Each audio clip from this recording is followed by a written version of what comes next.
Hello, this is Chetan Narula reporting for Cricket World, and my current and final pit stop for this long tour is the Oval in London. We're finally here at the last junction of what has been a tour that started in June in Ireland. The T20s there, then the T20s here in England, then the ODI series and a 5-test series which now India have lost by a 3-1 margin already.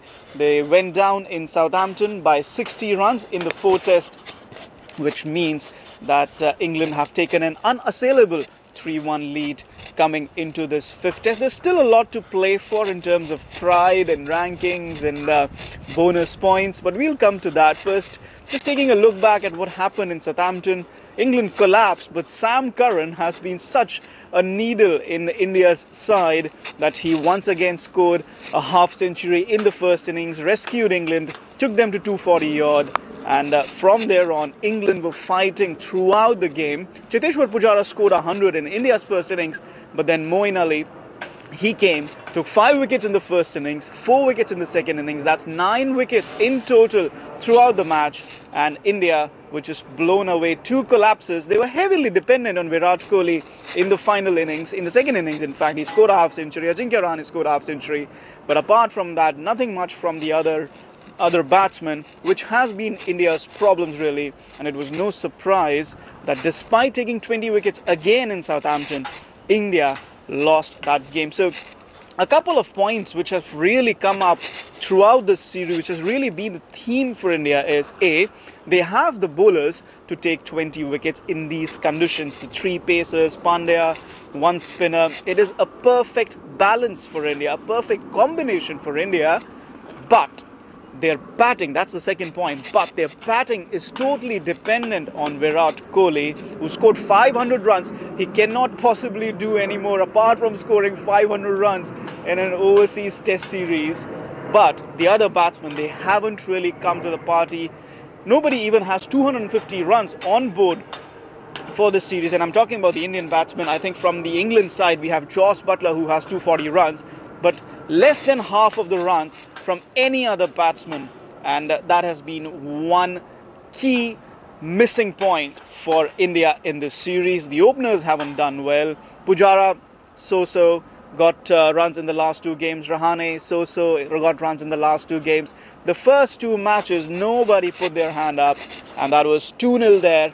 And then you cannot win 3 matches on the bounce on English soil. And that is why, despite their comeback victory in Nottingham, India have now lost the series. Right, now let us talk about this 5th and final test match, the 3 most relevant points. First, the big news after England won the series 3-1 in Southampton is that Alastair Cook has called time on his international career. This will be his last test match, his 159th consecutive test match, and that is a record you can expect will not be beaten anytime soon. Overall, this will be his 161st test match.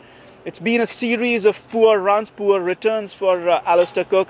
His last half-century came early in the season at Lords against Pakistan, the first innings, and since then he's not scored any half-centuries. His last 100 came in December in the Ashes, which England lost again. So he spoke about the fact that he'd been thinking for 6 months now that he wanted to retire, and this is the opportune moment. Mind you, he will continue playing for Essex and hopes to win a few trophies. I think we'll also see him as a pundit in the commentary box with BBC or Sky.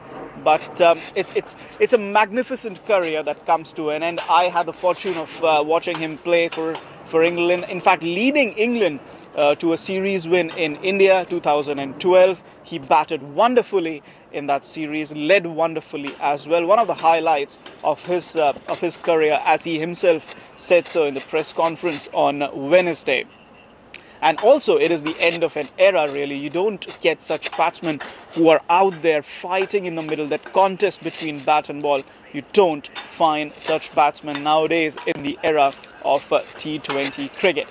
The second point is, of course, pertaining to India. Will they experiment in this final test match? We have the Australian tour coming up. We have the West Indies series coming up. We have 2 misfiring openers. A school of thought says, yes, Shikhar Dhawan and KL Rahul should continue playing and maybe their last chance, especially for Shikhar Dhawan, to save his overseas test career. But at the same time, you have somebody like Prithvi Shaw. He's just 19 years old. I say, give him a run. Let him play here. Let us see if he can handle the likes of James Anderson and Stuart Broad, Chris Woakes, Ben Stokes, Sam Curran. And even Moeen Ali for that matter. Let's see if he can handle them. If he doesn't score runs, he's still only 19. He can go back to domestic cricket. He can work and he can come back again. The third point is, of course, the changes that India will perhaps make. Hardik Pandya hasn't done too well. They will probably try and see if Hanuma Mehari can give them a bit of a balance. He bowls a bit of spin, and India do need a middle order batsman. Ravindra Jadeja is primed to play ahead of R. Ashwin, who's struggling with his hip strain. And India might also rest Jasprit Bumrah because he's supposed to play the Asia Cup, which starts next week. Now, the big question for India is, can they come out fighting and make it a 3-2 scoreline instead of a 4-1 scoreline? Because Ravi Shastri and Virat Kohli have both been saying that the scoreline, 3-1 scoreline, doesn't say that India have fought in this series. Losing 4-1 will definitely tell you that the world's #1 side is just on paper. They haven't done well and lost 4 test matches after losing 2-1 in South Africa.